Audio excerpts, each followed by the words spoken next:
Greetings. The Adrian Dominican Sisters welcome you to a presentation of a sister story. I am Sister Peg O'Flynn, and today we're having a conversation with Sister Barbara Matievich, who is presently residing in St. Helen, Michigan. Now, welcome, Barb.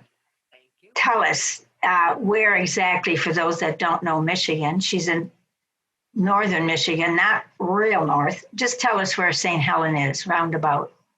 St. Helen is in what's called the north central heart of lower Michigan. I'm about 200 miles north of Detroit, 100 miles south of the Mackinac Bridge, if that's helpful. Okay. Houghton Lake. Okay. Yeah. All right. So, and you're a pastoral minister? Pastoral administrator. Administrator. So we'll get into that a little bit later. But let's start off with your, where you began, your beginnings, where you grew up, your school, your family life, how you got to know the Adrian. So it's all yours. I was born on the east side of Detroit, but I don't claim that. I claim the west side because at the beginning of second grade, we moved to the west side, and that's where I have all my education, well, the vast majority of my education. Parker Elementary School, Mackenzie High School. We lived in a very tiny house. There were four of us, Barbara, Stevie, Jeannie, Joey. Joey was my 13th birthday gift, as I put it. He came home from the hospital on my 13th birthday, and I basically helped raise him. And they're all retired. Lucky. No, I take that. My youngest brother's not retired. I'm come from a very ethnic family. Our Croatian heritage was very part of our family. We spent 2 or 3 days, evenings a week at our Croatian club, which was back on the east side of Detroit. Okay. For music lessons, dance lessons, various meetings, and then throughout the year there were different festivals and social gatherings and things, plus the usual baptisms and weddings and first communion parties that everybody went to. They were always big celebrations. So, and that's still part of my life right up to today. After high school, I went to work. I had no one suggested that I go to college. That I graduated from high school was actually pretty good because my dad had not graduated from high school. My mom had, and I just assumed that I was going to do what my mother had done, was work until I married and then stay home and raise a family. I didn't have any great aspirations to do anything else. Although in senior year in high school, the guidance counselor gave me an aptitude test. And he met with me to go over the results, and it turned out to be an accountant, a park ranger, or a mechanic, which all made absolute sense to me. And then he realized that they had been scored on the male scale, and that there was a female scale it should have been measured against. So he sent it back to be reassessed, and it came back elementary, grade school teacher, secretary, and some other traditional female role. Isn't that interesting? Yes. Now today, hopefully they don't have, 2 different scales for that sort of thing. I moved out of the house when I was 20. I started renting apartments, and when I was 21, I started taking college classes at night. And I don't know if I actually formally declared a program, but I was taking accounting and business courses, primarily because I was working for Burroughs Corporation. I worked for Burroughs in Detroit for many years, and they would pay partial tuition if you took business courses. And I do well with accounting and that sort of thing. And it really has helped me out in my current position. So I did start college, one class at a time. I was not like kids that put themselves through college, where all their time and energy goes into school. I worked and had a full life and then would take a college class whenever I felt like it. It was not a driving issue with me. I dated quite a bit in my 20s. I was not a church person. I was very devout as a child. We were sent to catechism for the requisite 3 years for First Communion and confirmation, but something stuck on me, and I was quite devout. Interesting. Went to Mass with neighbor friends, a girlfriend, and then on my own. Even when I was in high school, I think I was about 14, I stopped at the local IHM convent and told the sister who answered the door that I wanted to be a nun and could she help me? Because that was your parish, wasn't it? That was Around where you my lived? parish, Epiphany. Yeah. And she counseled me that I might want to wait a little while. Well, my interest was not to do it then and there, but I grew out of that. So in my 20s, I just had a full life as a young adult. I started traveling. Where was your family and all of that? You had, with your siblings, your parents, did you get together? Do you consider yourself a close family, or how have they influenced you? How has your family life influenced you? We're not real close, I'm sorry to say. We get together for Christmas. That's a non-negotiable. We always get together for Christmas. And I talk to my sister on the phone quite often. And my one brother lives near me, and he and his wife have health problems, and I am called to assist them quite frequently.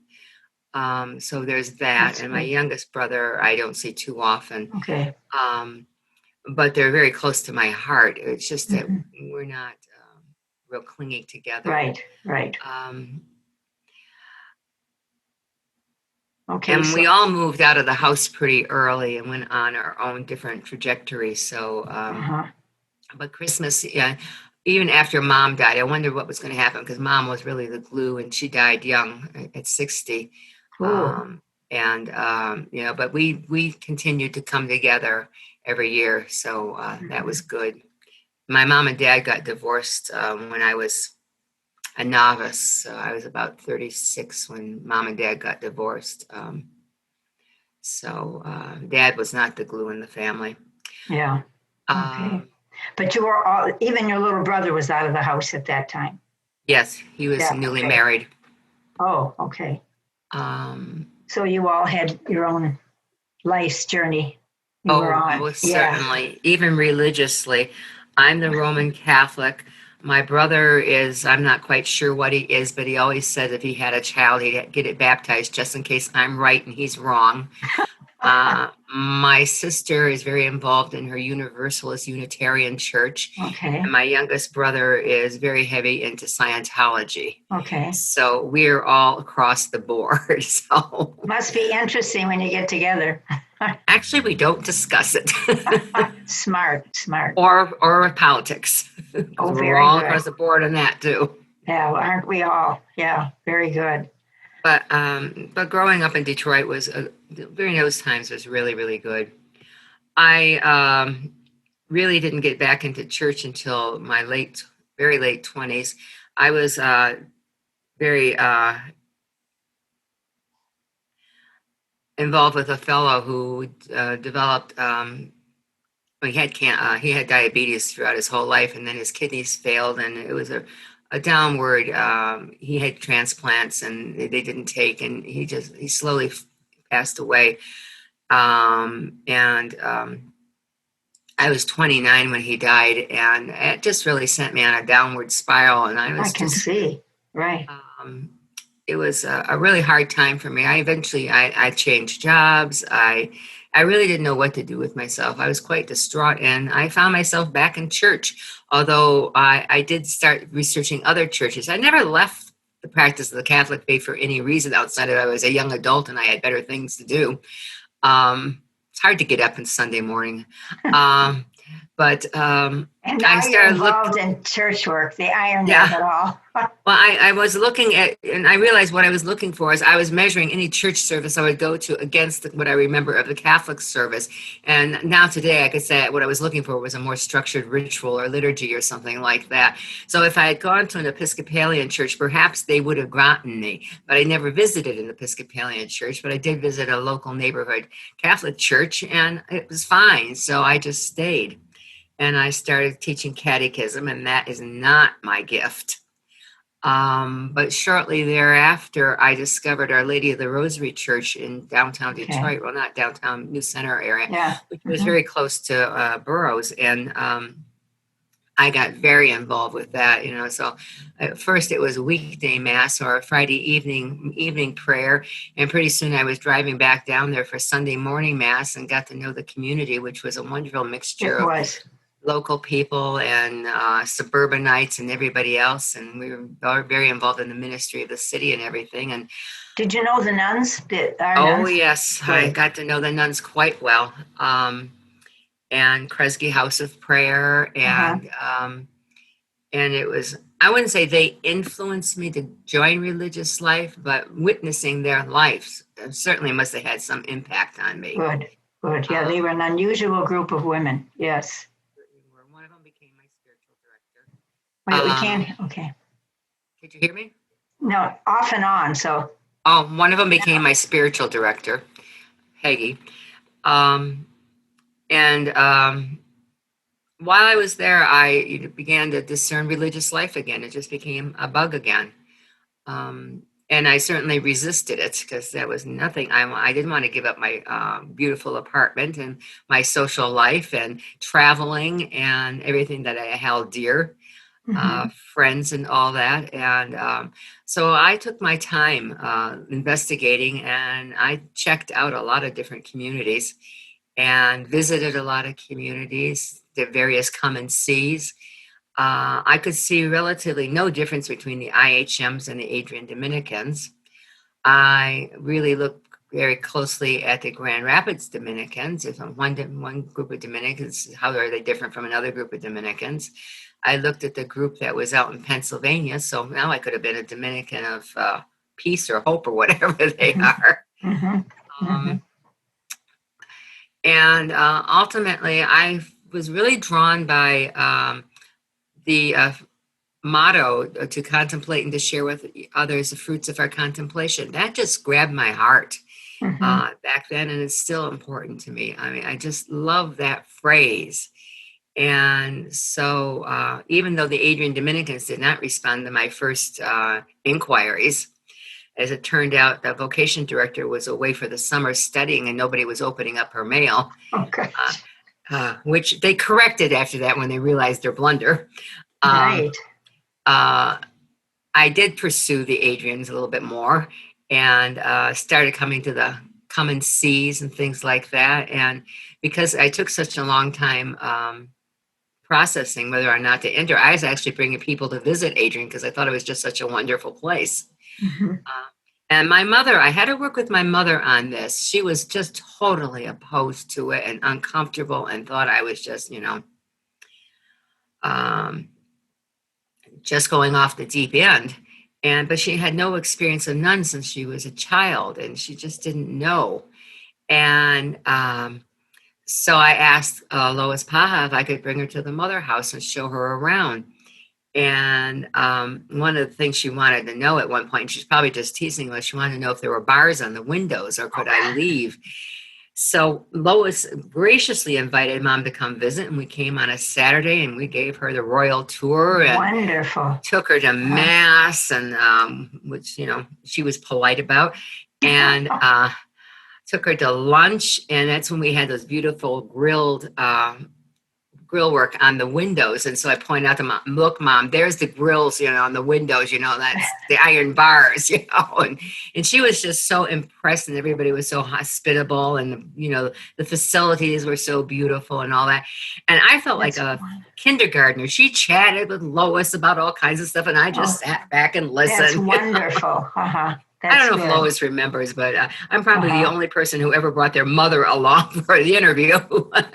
Well, that's nice that you brought her there to see the place if they've never been there. I mean, we just went and they plopped us off and went back home. Right. Yeah.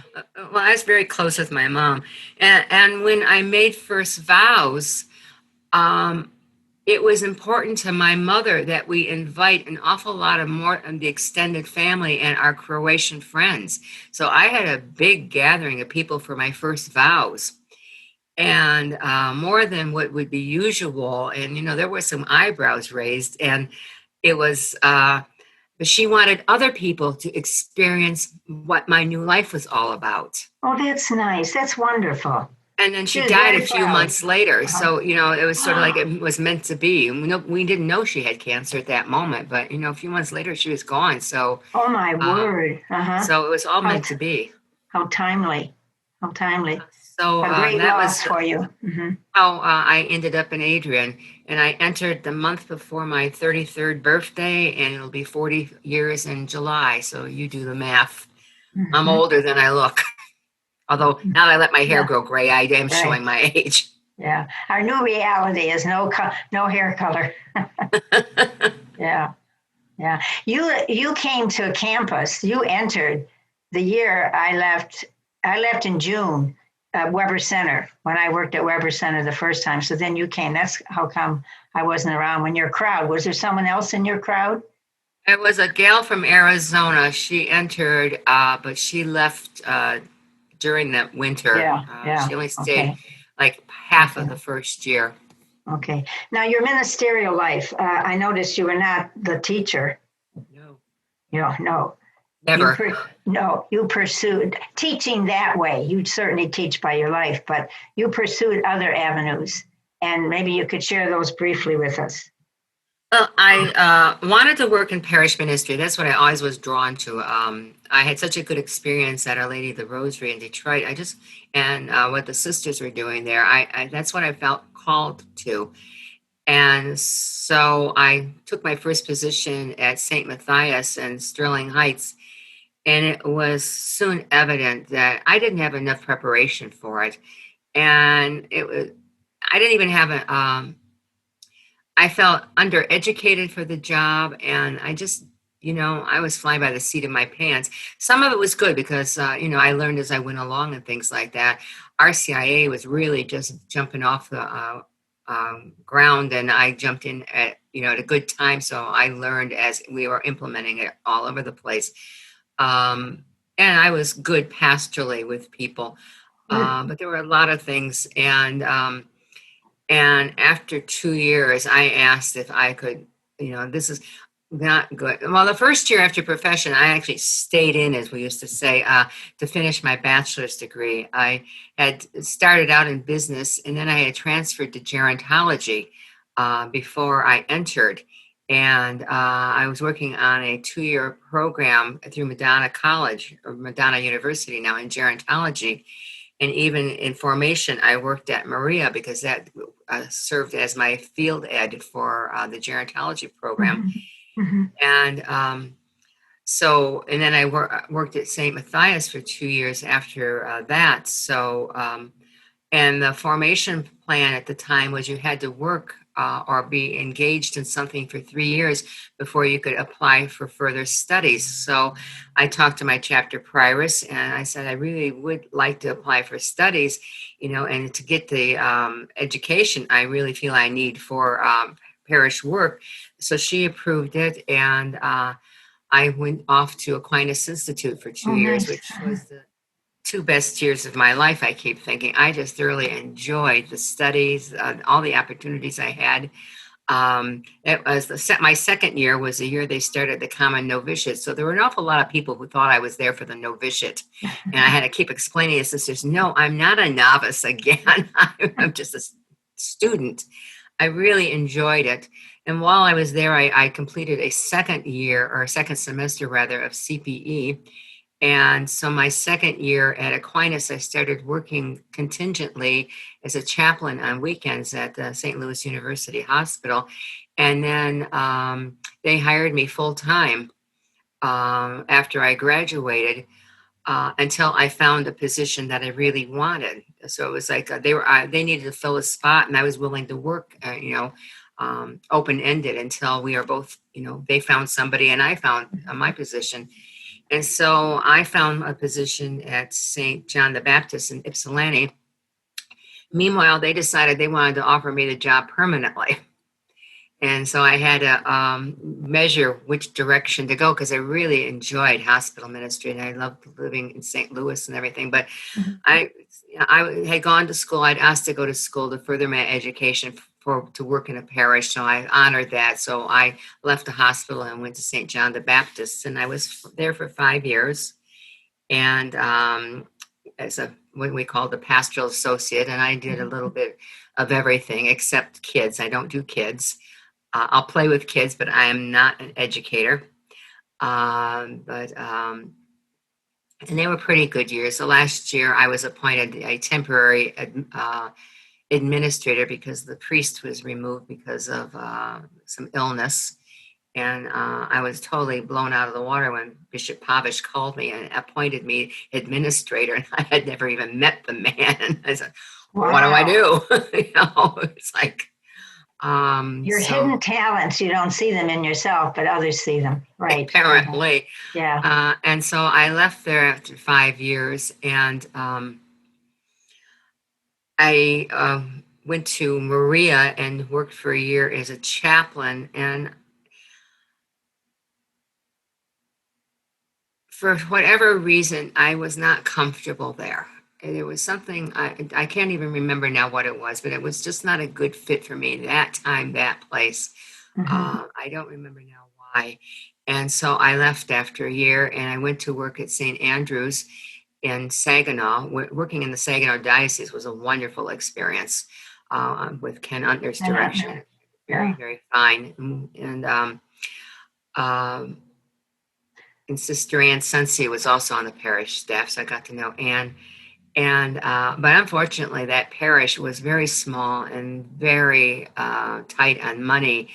And I was the last person hired, first person out after 3 years, because they had to cut staff, and then eventually they got closed. It was, they're just struggling financially. So then I took a position at St. Albert the Great in Dearborn Heights.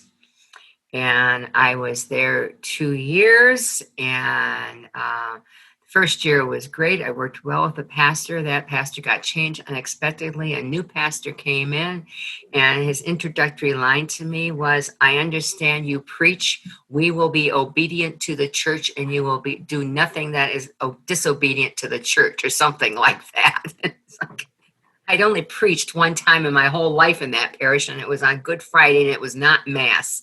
But it was...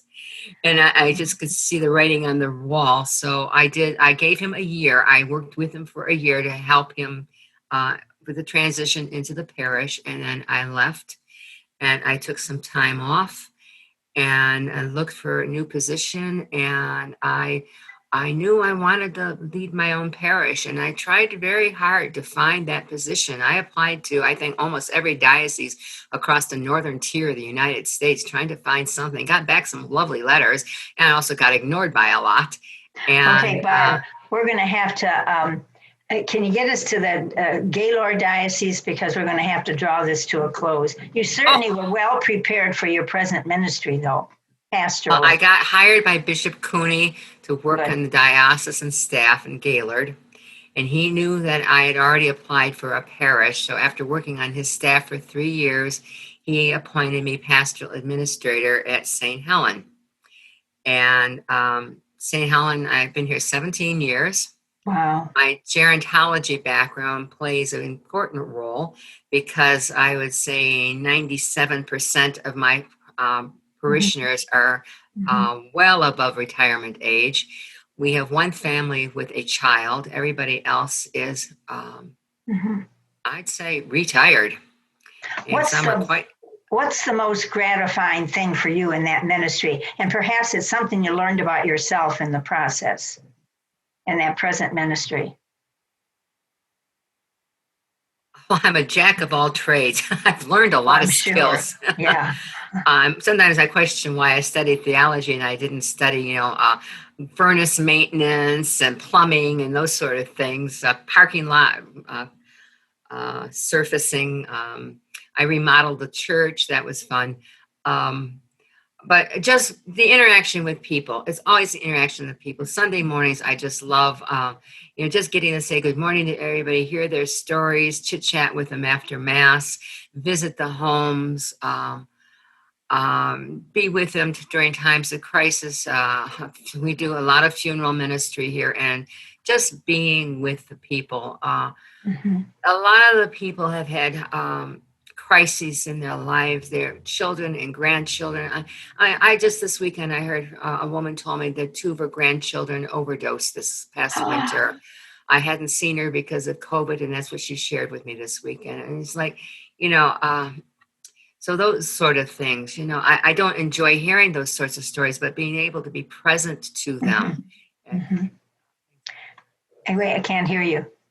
Just being able to be present with them. I'm sorry, I've got allergies and my voice keeps fading out. Okay, we're going to have to draw this to a close, but you certainly have had your challenges there with being in charge practically 24/7. We're really in charge 24/7. 24/7, yes. Right, and then the pandemic. I mean, you had to do some rearranging and be creative in some of the things that you did there in the parish, but hopefully things are coming back to normal, because your place is one, your diocese is one that everyone's back, correct? As of yesterday, we're pretty much full functioning, although we still have some, I think we have some limitations on how many people can be seated in the church, but we don't have that many people, so it's not an issue. We still can maintain some spacing for people who need it. Okay. So it's now, good. We know that you're very energetic, and you want to know something, you go about looking for it. And but what do you do for fun? Quickly. I go camping or hiking, right. or anything outdoors. I have to be outdoors. I'm happiest if there's a lake nearby. And I camp. I've got a couple of different size tents. I love the North Woods. I love any nature, really. Just out of doors is really life-giving to me. And also periodically coming down to Detroit and socializing with old friends. Yeah. Some of our Croatian events. I don't make too many of them, but I do try to come down and party with them. And then I'm not real good at taking days off, and living where you work is not real. It's hard to take a day off if your office is 10 feet away from your easy chair. But I do try to take time off, and even if it's nothing more than calling Joanne Plumpy, who is about 70 miles from me, and we'll get out together for supper or something like that once in a while. Just something, take a break. Good. Thanks, Barb. Do you have any words of wisdom from these many years that you've lived with and without us that you could leave with us? Keep balanced. Perfect. Just stay balanced. Stay balanced is right. Respect your needs. And a sense of humor.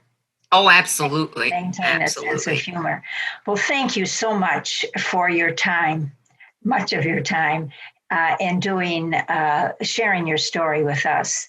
I hope I didn't give you too much. No, it's very interesting. So in the name of the congregation, I thank you for your life with us and all the preaching that you have done by word and by example, and how much you live by the Spirit and trust the work of the Spirit. So God bless you, and we shall be in touch. Okay. Thank you care. so much. Bye-bye. Bye-bye.